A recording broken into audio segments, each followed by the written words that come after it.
The Irish needed no luck as they dog-walked UVA 35-14. Notre Dame had no issues stealing AC's lucky charms. 3 interceptions and 2 fumbles gave Notre Dame enough to close the door and not look back on the ACC middle of the pack.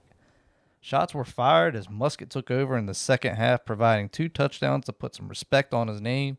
The revitalized QB battle, if you want to call it that, is now full swing. And it has some people thinking, did Elliott make the right call this year? Did.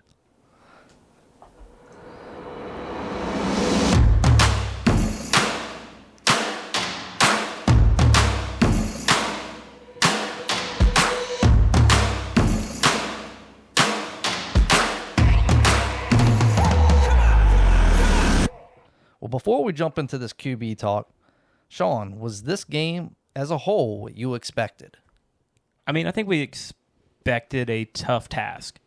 However, I want to say, after the opening kick, which was dropped by, the homecoming kid, Chris Tyree, and Notre Dame thought they had a fumble 6 on the first possession or the first kick of the game. After that, I think we settled in. I think we played really well the first 20 minutes. There was a part of me that kind of had a sense of belief, like, maybe we can pull something off here. Notre Dame has been beaten before. Maybe this is our day. And then, about the 6-minute mark, Kobe Pace decides to fumble the ball. I mean, that one's kind of tough. He took a helmet straight to the hands. I don't think anybody's really holding on to that. And then after that, it was going downhill. But during that first 20 minutes, we forced some 3-and-outs on defense. We had some movement on offense a little bit. And then, like I said, Pace fumbled that ball, and then which was looking to be our second-best drive of the game. And we were in Notre Dame territory. Then it went downhill. And, yes, Anthony Calandria, 3 interceptions on back-to-back-to-back possessions really hurt us in this game. And ultimately, the game was over at halftime, 28-0 going into half. So we beat them in the second half. If you really want to look at the positives, we beat them 14-7 in the second half. Well, I don't know. Mills, did you feel like it could have been way worse? I felt like the refs bailed us out in the beginning. So it could have gotten even much further away from us. Yeah, I think that the refs bailed us out. I think this game Notre Dame could have easily put up 50 on us. That was a straight good B race. Belt to ass game. But on the other thing, I'm ready to talk about the quarterback controversy. Ain't much to talk about the Notre Dame game. No one really played well. No, I would say though, Notre Dame was still trying to score in that second half. They were going for it on 4th down. They missed 2 field goals in the second half. So I mean, they're still looking to put style points on the board, and we kind of held true. I mean, our defense looked strong until they had no time on the bench and whatnot. And a lot of those points came off the turnovers. But, 28 of those points came off of turnovers. Yeah, I felt like we ran out of steam. And I remember texting you guys, like, how long are we able to keep this up? And it felt like the tides turned at the Kobe Pace fumble, because that may not have necessarily affected the outcome of the game, but going a little deeper into the game, I think we had those boys' buttholes tight at the beginning of the game. You know what I mean? So yeah, I think we caught them off guard, and I think they were really like, oh, okay, there's some fight. And even the announcers were talking about how this Virginia team is going to fight and claw tooth and nail all the way through the end. When we fumbled it on the 42-yard line, somewhere around there, maybe the 32. Yeah, but we were going to have another series. We were going to have another series of downs, and I feel like we at least would have. We had moved the ball down the field. We'd gone 30 yards in that drive. So, but how embarrassing for Tyree, poor guy. Oh my gosh, dude, that was hilarious. I'm not gonna lie, that was kind of funny. You can. It's only comical at that point. Like, I don't feel bad for him. That's on him. He needs to learn how to catch the ball. We're fortunate that you are not allowed to return a muffed kick. Well, is it return a muff kick, or a kickoff? You can't return it. So we're fortunate for that, because that was easily a touchdown. And if you look at it, our defense stepped up from the very beginning, and a key penalty cost us. We held them to 3 points on that drive. And Cam Robinson on the third down play where we got him off the field, pushed their quarterback, I forget his name, late, and got a 15-yard penalty, which then set him up within goal to go, and then they scored 1 or 2 plays later. So that one's just, you got to be mentally smart in that position, and we had a chance, and that comes back to that bend don't break defense was there even in the very first drive, facing huge adversity. What? But go ahead, Ben. No, I just want to, Mills was saying he's got to learn how to catch, and whatever. But I think as a whole, we really, really struggled. Our special teams really, really struggled and was very shaky. Davies had a fumble that he recovered himself. He had some returns but they were just shaky. Yeah, it's not that he turned the ball over, again. But I'm just saying, like, that's not. They got to get that straightened out by the Saturday. Time to fire the special teams coordinator. You don't even know his name. I don't think special teams has been that great this year, but I also don't think it's worth the fireable offense at this point. We know if there's anybody who's got to go, we want it to be Dez. Elliott's buddy. He ain't gonna let him go. Well, hopefully something changes because I think the offense is the big factor here. So I think with going back to Chris Tyree real quick, I think he was just amped up. It was their senior day. People were happy to see him there. First time back at Notre Dame. Yeah, I think did you see his former teammates get after him after he fumbled it? Oh, I'm sure he called hell. His phone probably blew up from everybody who knew him. Sam Hartman was in the building, talked to him before the game. So he was probably a little bit preoccupied with the pregame festivities, but yeah, but you got to settle in, and that the hurt. Expectations. He should know better. He knows where he's at. We needed him as a playmaker, and he hasn't showed up. Game's over. Doesn't matter at the end of the day. Nope. So can't. What does that put our? What's our put our record at? We what? 5-5. We're 500. Say it like that. 500. Let's go back to it. It wasn't just him dropping the ball that lost us the game. Put us in a bad spot as we ended out that first half. And fingers pointed, like I said, shots were fired, so to speak, into this QB conversation. Yeah, before we jump into that real quick, defense held pretty well for the most part. We gave up 448 yards of total offense. And again, we got to remember, this is a top 10 team. The rankings just came out today. And what were they, number 9, number 8? I think they were 7. They were 7. So, again, a top 10 team. But also, let's remember, middle. Notre Dame can't win the big one, so they're going to choke in the playoff. Well, that doesn't matter because they're still a top-ranked team, and they got a lot different. As Tony Elliott put it, their players compared to ours, they're already 6'6", 6'5", 230 when they're coming in as freshmen, and we're trying to build guys up. We just ain't got the same level of players they got. So Notre Dame is a high school varsity team, and UVA was a Pee Wee football team. That's how I look at it. But we played with them for 20 minutes, and I think that's where we can hang our hat on. And then the second half, so really 6 minutes cost us this game.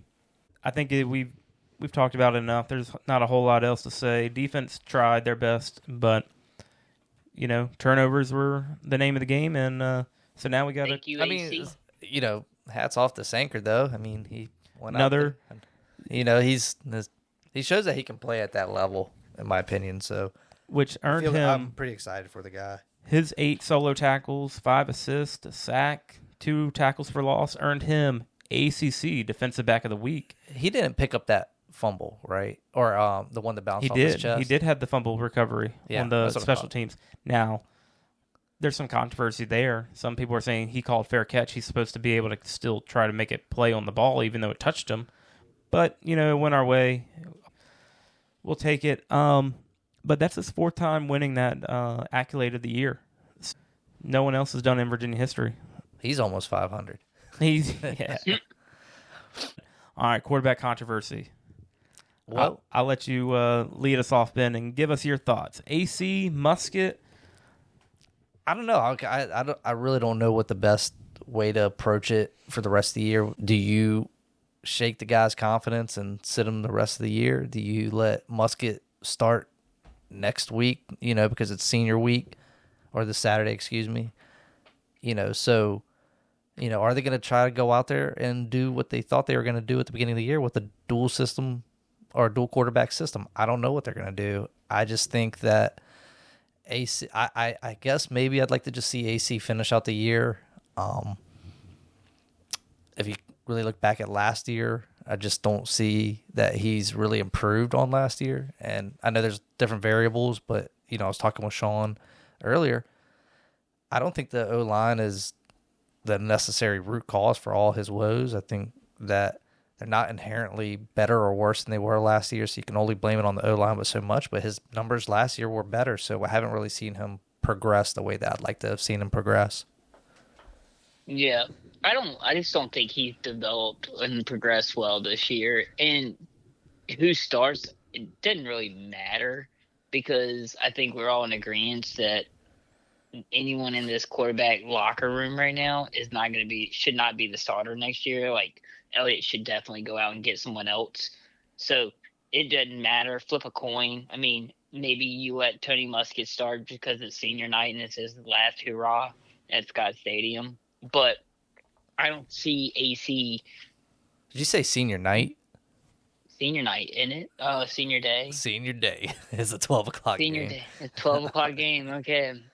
Well, I'm just saying, I just don't think that, AC is going to be the guy next year. I think we've given him 2 seasons to do his job, and it's pitiful, and he turns the ball over. He doesn't protect it well. I know that's a risk that we take with this guy, but he always has. He definitely has a lot of flash in the pan plays, though, where he does. I mean, he does have really good speed, and from time to time he makes really good throws.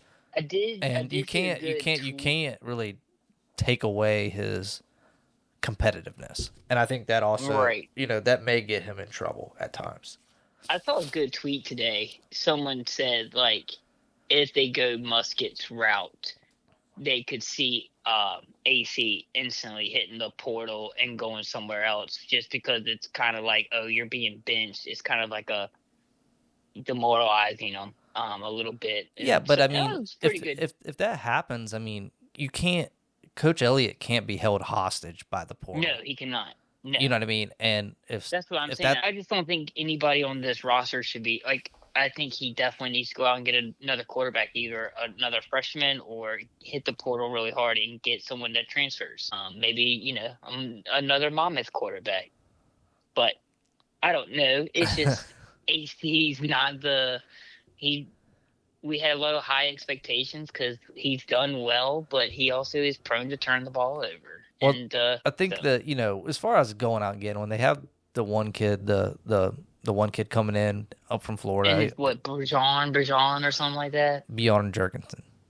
Yeah, let it roll off your tongue. But look, like I said, they got him coming in. I think his stock is rising. I know he's a 3-star, but his size he has a good size on him. But as far as going out and getting a quarterback right now, I don't really know what's out there. The fact will be, though, if they do have to go out and get a quarterback, in the portal, they're gonna have to either bring in like a veteran guy, or they're just gonna have to pay somebody. I hate to use the words. They're just gonna have to pay somebody to come, and those players haven't hit the portal yet. So we'll just kind of see how that shakes out at the end of the year. I'm sure there is another perspective on all this QB stuff, and I'm not quite sure what Sean has in store for us, but I'm sure he has a point of view. Yeah, so buckle up.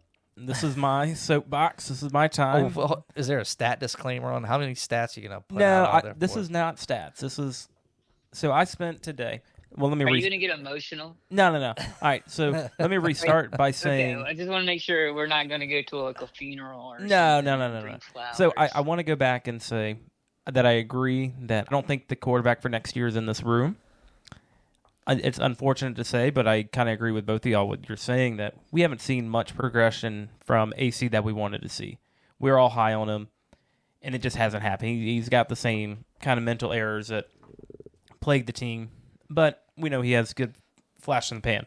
So, earlier in the year, I said when Anthony Calandra won the job that this was not by leaps and bounds. This was a very marginal victory. And I thought, if it goes bad, they can easily pull the switcheroo. I think this is going to be a hard decision for Tony. Who are you going to go with, AC or Musket for this week? I said it a few weeks ago. There's no quarterback controversy. I think we got to back that up a little bit. It's clearly starting to be one. And again, today in practice, they were splitting the first team reps, which apparently they've done throughout the year. But, kind of rolling into it. And today, Tony did say that if today was game day, he's going with Calandria. What I believe. Let me ask you a question real quick, though, Sean. How bad him saying that? But how bad does Tony Musket must be during practice for that to be? I saw the same tweet that referenced that. Again, but I think it's when you watch the Notre Dame game, and I watched every single snap because that's what I do.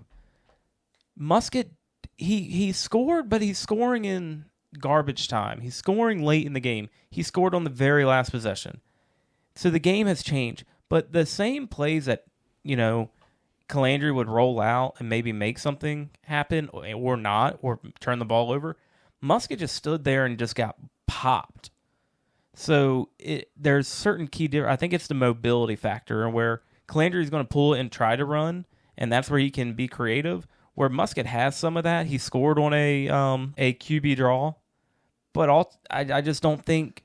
But I mean, it's not for me to take the hot take because I'm not a football player. But how much of that is just not having played this year, game speed, and getting his rhythm, so to speak. I mean, so and that kind of plays into what I was going to lead into next. So it's for what's hurt Calandria is the totality of everything that's gone on. So we know we've had a banged up O-line. We know we have lost Trail Harris. And if you look at earlier in the year, we were able to attack the field in all three levels.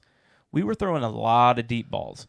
I mean, I was watching some of these games back, 30-yard touchdown, 25-yard touchdown, 15-yard touchdown. We haven't had that lately because we haven't had Trail.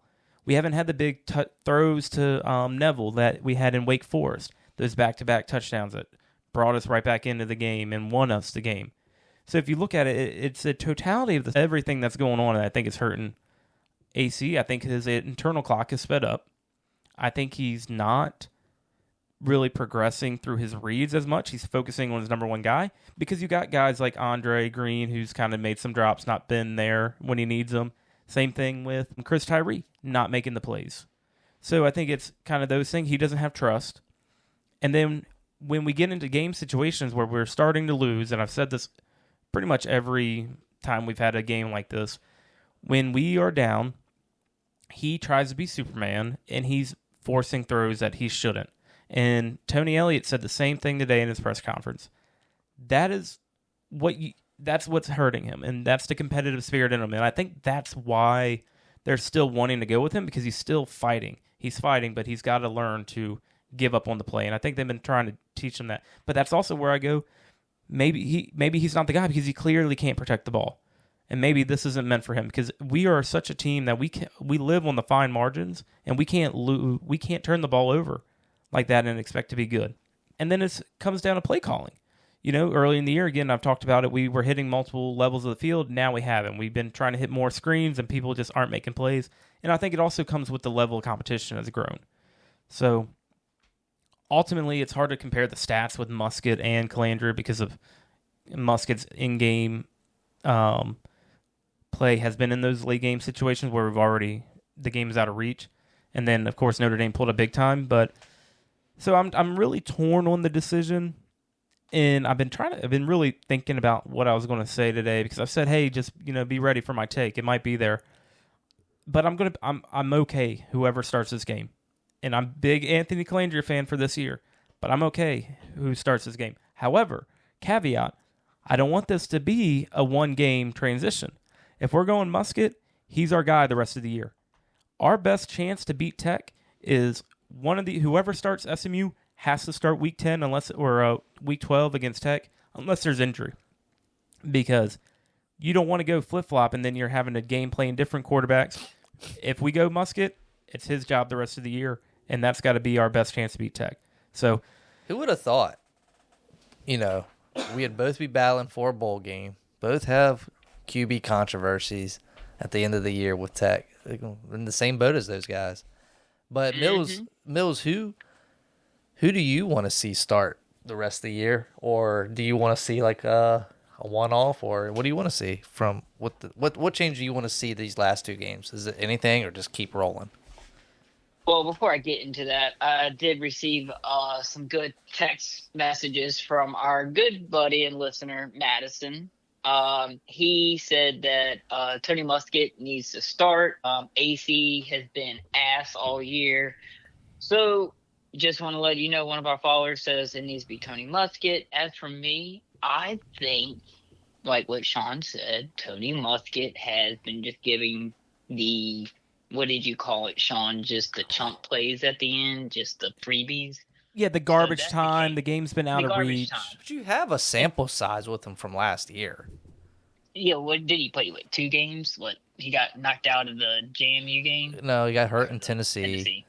AC lost to JMU, and then I think he came back. I think his big grand return was either the game before or he beat UNC game. He beat UNC. Yeah, he beat UNC.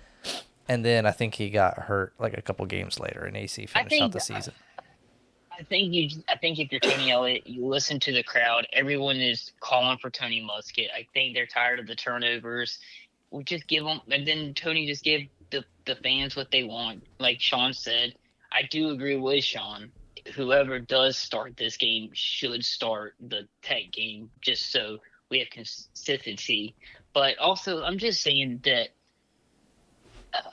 Tony does throw a decent ball. No, he's not a risk take. He's not a risk taker. You don't like his ball throw. No, and that's what I was about to. That's what I'm going to get into next. One, Madison wants Muskett because he's got a picture with Muskett and his kid. All right, that's the reason why he wants Muskett, and he doesn't like reckless. He calls him reckless Calandria. We won't go into that, but I mean, he's a gunslinger. Brett Favre was a gunslinger, but it's also situational. I would not put AC and Brett Favre in the same sentence. But I'm just saying gunslinger mentality. Brett Favre has, how many interceptions has Brett Favre thrown in his career? A lot. But he has. So let's bring it back. He has the results on the back end, so it's not the best comparison. Yeah. I know what you mean, though. But let me go back. But my issue is, to appease the fans, we roll Muskett out there. He looks like absolute garbage. And then what do you say? Do you say it's the quarterback? Do you say it's the scheme? No. Do you say it's the offensive line? What happens if Muskett goes out against SMU and is absolute trash? So then it goes back onto these coaches because they can't recruit well, and we're getting crap players. Well, that's a whole different ballgame we'll talk about in a few weeks. But I think it also shows that Muskett looks good in garbage time, but again, the same thing. What is he looking like in practice? Because if he was looking leaps and bounds better than Calandria, why isn't he playing yet? 3 interceptions in a row, you would think. It's an easy decision. I would think today you're making the call. Now, granted, you could be gaming the system or trying to game people and make them game plan for both. I mean, who has the balls to say, just put Grady out there the rest of the year? I mean, why not stop? Why stop at Grady? Why not go with the Ginger Ninja out there? You know, let's go Gavin Frakes. His soul brother he got? Soul brother, come on. Come on. Like, I think if it's me, it's probably going to be AC, just from the reports from today. I think it's going to be AC, and we're just stuck with AC, and that's who Elliott thinks is our best option. I mean, do you see them going dual quarterback system the rest of the year? No. They're 2 different style players. No. I mean, but there is some benefit to that, you know, having to, well, not running that type of system, but there is some benefit in having 2 different type of quarterbacks in terms of game planning. So, right. You know, they might be playing this one close to the chest, you know, with SMU, playing a little, you know, 3-car Monty with those guys. So, you know, I won't be surprised if, you know, you're hearing this, but if you see Muskett get the start. Okay. Yeah, I'm fine with it, like Sean said. Also, like, if you do the 2 quarterbacks, I see AC be more of a running quarterback, and Tony's going to be the one that throws the ball. Yeah, and what sucks about that is you know what's coming. Yeah. So, we can't get through a segment without me bringing up stats. Calandria went 4 games in a row without an interception. Against who? Against Coastal, against Boston College, against Louisville, and against Clemson. Okay. So I will add, Notre Dame, top 10 defense, top 10 defensive backs. And there was not a lot of open throws to be made in that game in general. Just Notre Dame defense was smothering. That's not making excuses for the kid. Notre Dame was just good. We have to. It's not like he threw 3 interceptions in a row against Maryland. Oh, he just did 2. And I wanted to bring that up, by the way. Yeah. With the Maryland game, the following game, he did bounce back from that thrashing. It is psychologically, that's a lot to come back from. Yeah, and I mean, Coastal was a different team. We relied heavily on the run game in that one. Maryland last year. Oh, yeah. Yeah, last year when he threw 3 picks.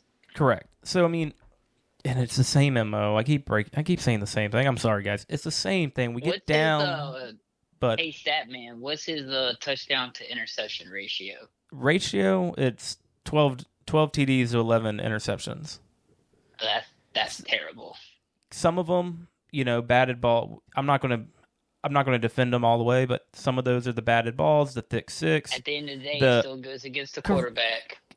Yeah, but you can't give the one that Fields bobbled it 4 times and then gave it to the defender. You can't really give that to him stat-wise. But in general, yes, you're looking at 12 to 11. So I just think he has the ability to play clean. It's just everything around him with the line being hurt at times. His internal clocks got sped up, and he's just got to make some better decisions. And I think he's just lost some confidence. But I think that about rounds it out with the Notre Dame and the QB discussion. SMU, this game is their chance to clinch the ACC, if I understand correctly. But, do we have a chance to win? Do you think we have a chance to win, Mills? No. No. I don't. I think the Pony Express is back. I think they like you said, they need to win this game, and they're automatically in the ACC title game.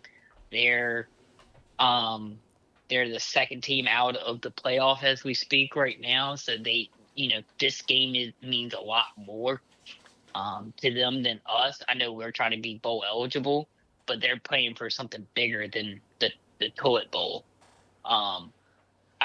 I don't see us beating SMU. I think the line right now is 9.5, but I think they're averaging 39.9 points a game.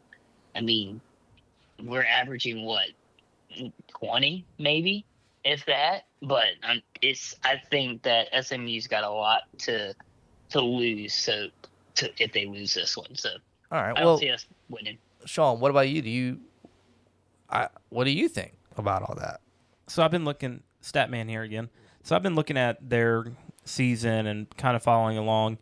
And just to caveat, this is another top 25 matchup, 3rd in a row for us. We're 1-1 in those games. SMU has been winning, but they've kind of had an up and down season. It's not been consistent for them, especially like stat-wise, where they're not getting the same running production, they're not getting the same passing production.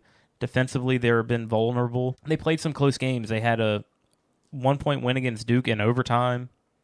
They beat Pittsburgh and Boston College lately. But, I mean, they've had some close games. They beat Louisville by 7. They can put up points. Mills beat me to it. They put up points. So this one is going to be tougher for our defense, mainly our secondary. They got about 5 guys that they're pushing the rock to. And they all got 25, 26, 23 catches, and then you got a slew of them at 19 catches. So, I mean, they have a bunch of guys who can catch the ball.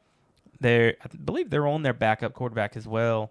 He's a mobile quarterback, kind of lanky. He's put up 2,100, almost 2,200 passing yards, 65 completion percentage, 15 touchdowns.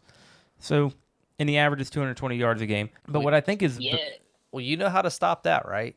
It's not just all on the defense. I mean, so this is also going to go back to us and ball control. So how long we can maintain these possessions, in these drives. We're going to have to really have a really good 3rd down conversion rate on this, and we're going to have to work the clock on this. So, the Sean's point was, as he's going through these offensive stats, what I'm hearing is, yeah, the defense has to step up, but we need to have that offensive level of defense, keeping them off the field and extending these drives.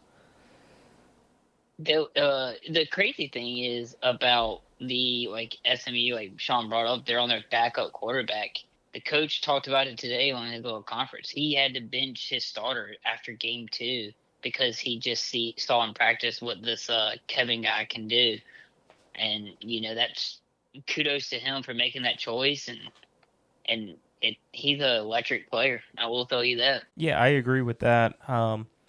So they've been putting up some yards, man, I tell you. However, defensively, they have been vulnerable as of late. So they gave up 180 yards rushing to Boston College. They gave up 350 yards in the air to Pittsburgh, 295 to Duke, and 237 to Boston College. So to me, that shows they are gettable. It's going to be a high-scoring affair. We're going to have to be able to score with them. We're going to have to exploit the levels of the defense. It's going to be one where we're going to have to really utilize our weapons, and we need to get guys open.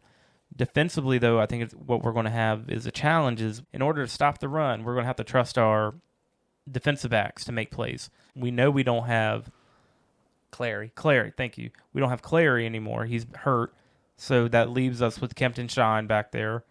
And I think that's going to be our downfalls. Can we stop the run enough, or are we going to have? How are we going to stop the run? We're not going to be able to stop both. Yeah, and back to the offensive drives. So one thing I noticed in the Notre Dame game, and it really comes back to bite you. So you have that first series. You've got to get through that first series of downs. You know what I mean? Because punting and setting them up on the 50-yard line, early the 40-yard line, on the half mark of our field, it's just so there's such a disadvantage in that. So, like I said, I mean, in order for us to be successful, our offense is going to have to really show up in this game. Yeah, and you brought it up. Unlike Notre Dame, I had this kind of set aside. I hadn't brought up. Our longest drive before the very last drive was 6 plays. The final drive was 16 plays, 80 yards. I think that's now our longest drive of the year, besides the drive we had against Pitt to put the game away. So I agree. If we can find a way to control the ball with running the football, controlling the tempo, and embrace the pace, slow this game down, and keep our offense on the field and keep their defense on the field, I think that brings us back into this game. So I wouldn't count us out of this game. I think anything's possible. We beat Pitt, and if SMU kind of has the same type of game, coming to us, struggle, that's a far trip from Texas. You never know. I guess the early game kind of plays in our advantage a little bit in the sense that maybe they left a day early, but So for us, I think if we can establish the run early, and again they're vulnerable, gave up 180 yards against Boston College, and I think that sets up well for us because then you can give the favorable matchups to our wide receivers, and we can take some deep shots. We're going to have to see both backs produce in that perspective. I mean, we got to have that 1-2 punch. You got to have that thunder. You got to have that lightning, and we got to have some pace, and we got to have some Brown mixed in. And I want to see it. And easy. Hey, I'm just saying. I think it comes down to who's going to be under center. Also, like what kind of control we have. But I think could be. Well, Brian, like you said, it could be a close game, or it could be a blowout. Don't lie, Mills. You don't have confidence in us. Brian Stevens is still playing. So don't lie. Brian Stevens is playing. So I think our running game is able to get going. We had some success against Notre Dame, but once you get down, you really can't run the ball. So we'll see how they game plan. I wish we had another bye week to prepare for this game or next week. But what I'm saying is don't be surprised if we end up having this game really close or we find a way to win. And it'll be so nice to win this game and take the pressure off of Week 12 at Virginia Tech. Not only does it take the pressure off, it puts the pressure on Tech to show up this weekend as well. So, we'll have our game in the books early this Saturday. But, you got any more to add, Mills, about the SMU game? No. Good luck, boys. Me and Ben will be there, so it should be an interesting one. I'll be watching on ESPN too. Well, you know where to find us at. But this past weekend wasn't all tears. we walked away, switching gears, we walked away with a win over Villanova. I know that the critique is that Villanova is not the same team as they were or whatever, but I think that Villanova is a comparable team of what we'll face in the middle of the pack ACC, middle lower of the ACC. So, that's a good sign when you put away a team like we did, and there were some surprises as well in that game. So, I'll lead off with that. My apologies. 2 weeks in a row, I got to come out here and apologize to the basketball team. This week, apology goes out to Andrew Rohde. Good night, kid. What a way to shut up your haters. I called it for him to be a bench player and a role player. He came in with a sore back. You could clearly see it was affecting him, but he came out, played 27 minutes, went 5 for 8 from field goal range, 13 points. I mean, 3 threes. But he wasn't the star of the game. He wasn't the star of the game. But the apology goes to Rohde because I said he shouldn't even be on this team. And Reese Beekman must be a listener of the Cardiac Who's because he sent out I want to say he put it on his Instagram story, y'all need to apologize to Rohde. So I took that to heart. I got to apologize to Rohde. Hey, if we can get some of that repeat performances with Day as a starter, I'm all here for it. So, but yeah, IMAC though. Look, so I rarely apologize for many things in life. Apologies are... We're married. We don't apologize for anything. No, it's worth gold for when you do. I'm just hesitant to... I appreciate what he did for us in that game. However, he's got to produce at least a few more games before he's won me over. So... I 100% agree with that because 27 minutes is a lot. We had Sharma who played 10. I want to see more of Sharma. But at least Tane didn't. Yeah, no Tane that game. So look, I mean, Mills, you kind of mentioned it with McNeely. I mean, boy, that was probably his best career game, I would say, in my opinion. Yeah, I would agree with that. Do you think it's a one-off, or do you think it's a one-off, or do you think this is more to come from him? I don't think he goes perfect from 6 for 6 from the three line again. But let's just say, I mean, it was impressive to watch. It just felt like everything he threw up, he was seeing the bucket really well. So, I think he is our go-getter, our point. He is our guy to go get a bucket. I do agree with Sean. I'd rather see more of Sharma. But I mean, I was also impressed by just how the defense played. I mean, they stopped Villanova on some, had some long runs. So I was impressed by that. Well, the one thing I want to mention about IMAC is that, yeah, he was seeing the basket. He was in the zone. But one thing that I noticed that was much different about his offensive effort was the types of shots that he was taking. So, in the past, he's going to look to catch and shoot. And I really saw, in my opinion, and maybe it's too early, or maybe it's just, big eyes, doughy eyes. But it seemed to me that Kyle Guy may have actually rubbed off on him because the shots that he were taking were very Kyle Guy-like. He was catching and shooting off the dribble, just, different angles. So I was really impressed with his intensity on the offensive end and how he attacked the game a little bit more. So he was fearless in that game, and it really showed. And yeah. I like I said, I saw a lot more of like a Kyle Guy type of offensive effort from him. Yeah, Sharma, I think it's important that he's getting playing time. His time will come, and as he gets more productive, that his stock will rise. And so, I'm not disappointed that he's not getting a lot of minutes. The other freshman, Kofi, man, he's balling out again. That's another successful game. Yeah, I don't want to talk too much. I don't want to dominate the mic because it's easy to get really excited about Jacob. You saw it, that maybe he goes in the draft, but it's really early to say those types of things. He's definitely been a huge, huge boost to this team, in my opinion, and I'm really excited for the guy. And I think, like I said it last week, that he may not be quite as athletic as Ryan Den was or explosive, but he's been very serviceable. He's been very great at replacing that position, which we thought we were really going to hurt at. I think we felt like Ryan does was a huge loss to us, but he's doing it, man. So keep on rocking, guy. Yeah, I like it. So, what did you really see, Sean? Well, I agree with you, Ben, and what you said with IMAC. He had a couple shooting off the dribble, which were huge, and he looked really good doing that. And he also had a drive to the basket where he hit a reverse layup. So I also agree. I think Kyle Guy is kind of rubbing off on him, but it's also the shots are getting put up earlier in the shot clock. He was shooting the ball with 15, 13, 10 seconds left in the shot clock.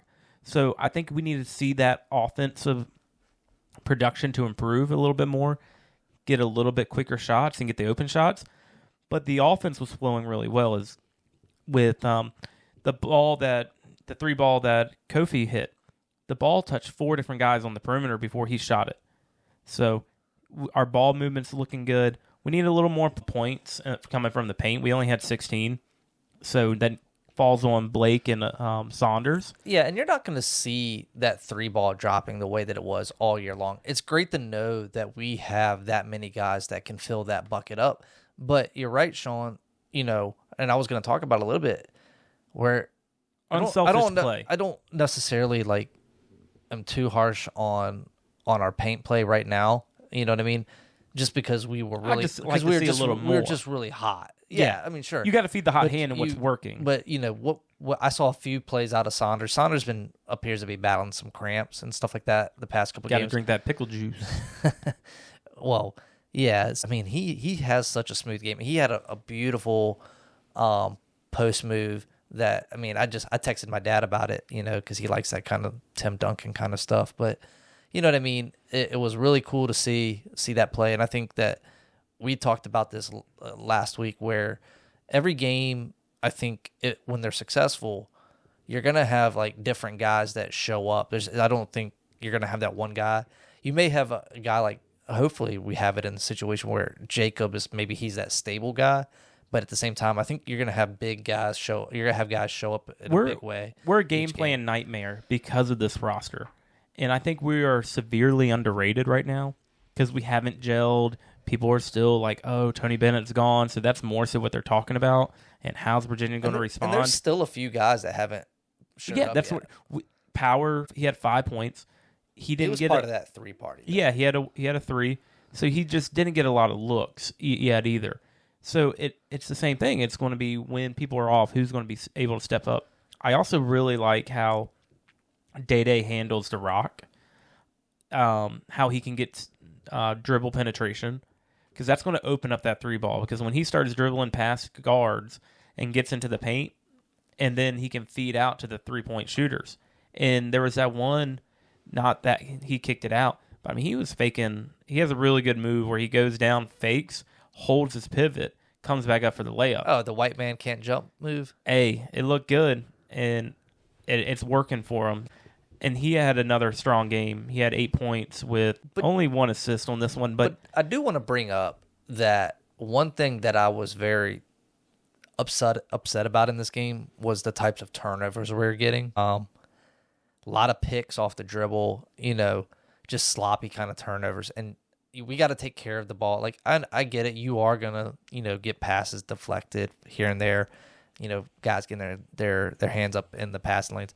But getting your pocket picked is it's embarrassing, but we've got to take care of the ball. I at least saw that happen on at least two different occasions, and it's just not acceptable. Defensively, I think we've talked enough about offense, but defensively, I think we're getting to the point where we're still having some breakdowns that I would like to see corrected. It's early. This defense is very difficult to learn. I'm okay with that. But, I mean, we held Villanova to 28% shooting from three-point land. I mean, they didn't shoot. I mean, they still made 9 threes. So, I mean, you hold them to even less, the game turns differently. But we held them to 35 from the floor and 28 from three-point land. It felt like they throttled off a little bit towards the end.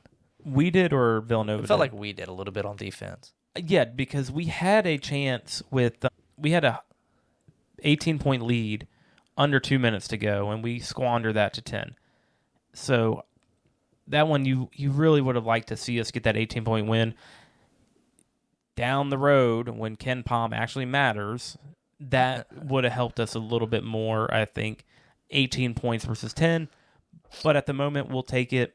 We got another win, and that's a team that's trending the wrong direction, unfortunately. But ultimately, you got to play the games that are on your schedule. Teams go through that. You never know how that's going to go with them the rest of the year. And honestly, with if you want to say anything, you want to see Villanova improve the rest of the year because that kind of helps us, I believe. Correct. But Mills, with the Ken Pom. Yeah, Mills.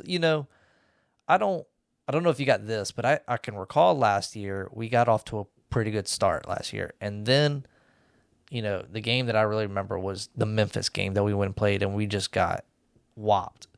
Do you think that we're getting a little ahead of ourselves, with this team, or do you think that's why this Tennessee game is so important? Yeah, it's hard to say. That Memphis game last year, we got ran out of the building. I have watched two because ESPN loves the SEC, so I've watched two of the Tennessee games. I mean, they're long, they're lanky, and they're athletic. Kind of reminds me of that Memphis team last year. But that's where a Tony style really comes into play, though. So where you're going up against an athletically superior team, where don't be surprised. I mean, don't be surprised in this Tennessee game if they slow down a bit. You know what I mean? But I don't know. Maybe they don't try to go that route. But you're right. I mean, Tennessee's always kind of had that kind of team dynamic. I think they do get an athletic long team. They get some tall guys. I mean, that's kind of been their MO the past few years. So, we know. I think the whole Bahamas tournament little challenge that they're down in the Bahamas. I think it's going to be a great test because there's 3 top 25 teams. You got Tennessee at 11, you got Baylor at 12, and then you got St. John's at 22. Well, this is basketball, and really the key to this is really not to just get, blown out. Not to get put back on the boat and pushed off. You know what I mean? So correct. It's real important that we keep these games close and tight and that we put up a good fight. I know y'all don't like my the Ken Pom too early, but we did go up from 94 to 76. Well, thanks for the update. Moving on, Sean. Yeah, don't be surprised if that gets edited out. So facing Tennessee, they are currently the 10th best offense, according to ESPN, and the 4th defense. So this is going to be that challenge that we face, which is it's good because it's going to sharpen us early and gets us prepared for ACC play. Listening to how Coach Sanchez brought it up and kind of prefaces, he said, "You wanted to say Bennett so bad." No, I was blanking on his name, honestly. This is late. No, I've been up since 4:30, so this is a long day. Just listening to what Coach Sanchez had to say, this is a good test for us. It's going to really prepare us for that first true road game in the ACC when we go down to Florida State, and also just prepare us for ACC play in general. This will be the toughest back-to-back matchup we have until late February when we go Duke and North Carolina in the same week. So it's a good way to prepare us. You have a few people to look out for on the Tennessee team. You got Ziegler. He's a guard for them. He's averaging 15.5 points a game and 7.8 assists a game. Well, how do you see that matchup between him and Day? It's going to be tough. 'Cause that's where you really just got to look. You got to look at these matchups. This is where I think the defensive roadie and IMAC really hurts you when they got quick, athletic guards, and our guards aren't as athletic and quick. So it's going to be tough. And then you got a former Cavalier who had a brief stint with us, Igor. We're going to be facing him, and he's been putting in some valuable minutes for Tennessee.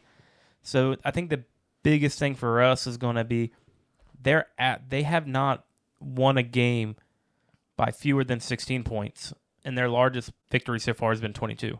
So they're a strong team. So with this though, what you're going to need to see out of Saunders, I think in this game, I think you're really going to have to see Saunders and Powers step up. Saunders is going to have to stretch the floor a little bit. I think he's going to have to show off his 3-point shooting abilities. he has a really nice low post game, but the size is going to be the issue. I'm not saying he's small by any means, but he's not 6'11". He's not 6'10". Like, so he's going to face a lot of athleticism and size in this game. So I'd like to see him stretch the floor a little bit. I want to say their biggest guy is 6'8", 235. This is going to be a great game for Jacob to really shine, because he's the type of player, size wise and ability wise, that you would see go to a Tennessee. So this is his chance to step up and be that guy as well. I want to see the matchup of Igor and Saunders. I think that's going to be a fun one to watch. Yeah, for sure. And you got to keep remembering that we are a young team, so this experience matters, as we get down through the stretch. So it's gonna be good, if we're in a position to get guys in like Sharma and I don't know the status of Bliss yet, but we may have to rely on a good guard rotation in this game from a defensive perspective. So, if we can go 1-1, in this little Bahamas championship, I think we'll be fine. And we're looking at Baylor after Tennessee. Baylor or the winner of the Baylor St. John's win or game. We beat Tennessee. So I would also say that this game is going to be a growing point for our freshmen. And like you said, we're kind of inexperienced. But the good news is for us, this isn't like we're going into Tennessee. We're not going in a hostile environment. We're going to a friendly conference room, it sounds like, in the Bahamas to play this game. So we don't have to worry about the hostile environment for our new guys. So that's going to be good that we're playing tough competition, but we're doing it in a friendly site for us. I wouldn't be surprised, though, if you see Anthony Robinson a little bit more in this game to help out with that size. What you were saying, help. We are going to have to get more boards in this game as well. And then we also have to get more points off the turnovers against Villanova. We only had 5 points off of 13 turnovers. As far as you're going to have to see Blake being really aggressive in this game as well. So, I mean, even if we need a Blake Florida perforence from last year in this game. But I want to see him be aggressive. Don't be worried about the fouls. I mean, you want to play smart, but at the same time, you have AR there ready to go. He's got at least 5 fouls to give, if anything. So, and as your dad would say, you got 5 fouls to give, might as well use them all. That's right. But, we're not trying to hurt anybody. We don't have any bounties out there for, that's not how we That's play. not how we operate, but you got to play hard defense. No bounties.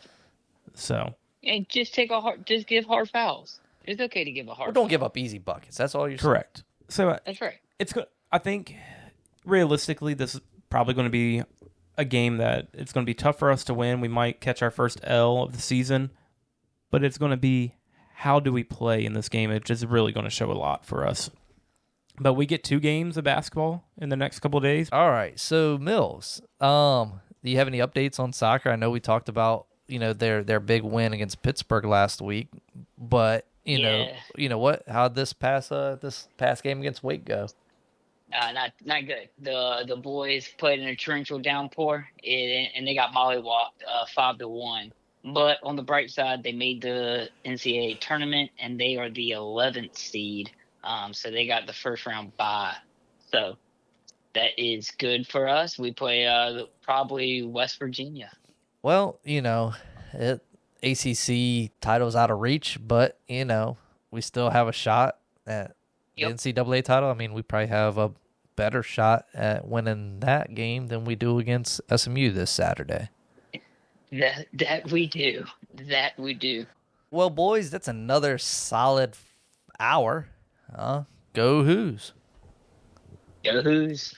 Don't forget to follow us on X, like and subscribe on YouTube, Iheart Radio, all your social media platforms. You might even have a live stream a couple live stream shots, right, Sean? This Saturday? Maybe. We'll have to put some media out there on our X page. Yeah. So, go Who's. Go Who's. Go Who's.